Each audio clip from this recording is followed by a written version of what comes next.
Yes, we're standing here in the middle of the city of Magenza. As we said before, in 1436, the Jews were expelled from Magenza after surviving the First Crusade, the Second Crusade, even the Black Death, where there was a big pillaging going on over here in the city of Magenza. The Jews were expelled finally completely in 1436. They moved to a suburb. Some of them left completely. Some of them moved to a suburb not far from here, in a place called Wissenau. Maybe we'll meet it. Maybe we'll go visit it eventually. The only remnant from the synagogue, you see this one's completely renovated, would be this arch that belongs to the first synagogue. You can see the nice Byzantine type of engraving in the stones. But I think this will be also the right moment to give us a little background for the First Crusade, because that had a major effect on the Jews of the Rhineland, which they never really. Everything after the First Crusade changed for them completely. A little background: Urban III, the Pope, in 1096, called for a crusade to go take Jerusalem back from the hands of the Arabs, because they didn't let the Christians go on to visit the their sites of pilgrimage. So the Urban, he gathered a bunch of noblemen. He was in France, and he said, "Well, we're going out to conquer Jerusalem." The Jews in France understood this is trouble. They paid they bribed their way out of it, and they gave them. They even paid for they paid for some. They contributed to the crusade itself. From the main people that led the crusade was one guy called Peter the Hermit. Now, Peter the Hermit, he gathered on all the riffraff, all the simple peoples, and he fired them up with his speeches that they should go conquer Jerusalem. And they sent him a letter that wherever they go, wherever Peter the Hermit stops in the Jewish in the cities where the Jews live, he should show them the letter that the Jews should give them food and shelter and drink. That when on the way to Jerusalem, they should help them out to go on this crusade. The Jews also made provisions. They spoke to the bishops and took out all the letters of protection that they should be safe. They were promised that they're going to be safe here and also in Worms and also in Cologne. But in the First Crusade, there was one more guy. His name was Gottfried of Bouillon. He was also paid 500 silver pieces that he should leave the Jews alone. Also, they also sent him money, and they also went to the emperors and everything for all the privileges, like I said. But in May the 3rd, Count Michael, he was also one of the leaders, the third leader, Count Michael.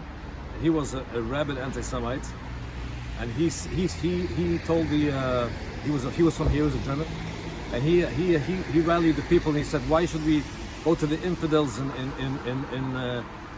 Jerusalem? Why don't we just take care? We have infidels here living between us over here. Let's just take care of them locally first.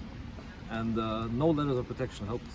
And on the 3rd of May, they entered the city of Speyer. It's the third city. We said Worms and Speyer. But there, the bishop took them into his palace, and he didn't let the Jews be harmed, except for 10 Jews that were found on the street that were killed, Al Kiddush Hashem. And one woman was given the option of baptizing, and she did not accept the baptizing, and she was also killed Al Kiddush Hashem. From there, they continued on. They came to Worms on May 18, and the Jews in Worms decided that there was a difference of opinion. Some said we're going to rely on our benevolent neighbors, our friendly neighbors. They're definitely going to help us. They went to hide out they head out in their homes. They didn't go anywhere. And part of them ended up with a colmination in the house of the bishop. Both of them were brutally killed, and a lot of them even took their own lives. Not to be fall for the forced baptism and the conversion of their souls. And then on May 25th, they entered the city of Mainz, and here also the community was utterly destroyed. And then they continued on the May 30th, 1096. They went to Cologne, and also they were busy for 1 month. Looking for the Jews, because the Jews heard what happened over here. They all started running, hiding out all over the place. They went looking for them all over, and they massacred them all. 12,000 of them showed up in Cologne. Here in Mainz, the Jews saw what's happening, and they try to fight back as best as they can. But when they saw they couldn't fight back, the Bekleinamos said that they should even take their own lives, but they shouldn't give in. But they fought as much as they can, and then they were killed. From here they continue out to Trier, to Regensburg, to Prague, and to Pressburg. Speaking about Rashi, when he heard what happened, all the calamities that befell the people here, don't forget Rashi was also studied here, and even, according to some, held a yeshiva in Worms for a few years. When he heard about this, he wrote what's called a shamte. A shamte is like a curse, and he cursed them, the Count Amicho and all his crusaders, that none of them should come back alive, and they should all die a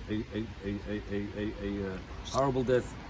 And that's exactly what happened. The Marshal says not one of them survived the Crusades. They didn't get further than Hungary, and the Hungarians wiped them completely out. And that's the story of the First Crusade. Now this will happen again in 1044. There was a Second Crusade, but the Jews already knew what's going to happen, and they made even bigger provisions. And they went into shuls and they were davening. They said, Hashem, 50 years ago, we went through this. How can we go through this again in 1146? 1146. And this Rudolf guy, also a German, he also wanted to do the same thing I did in the First Crusade.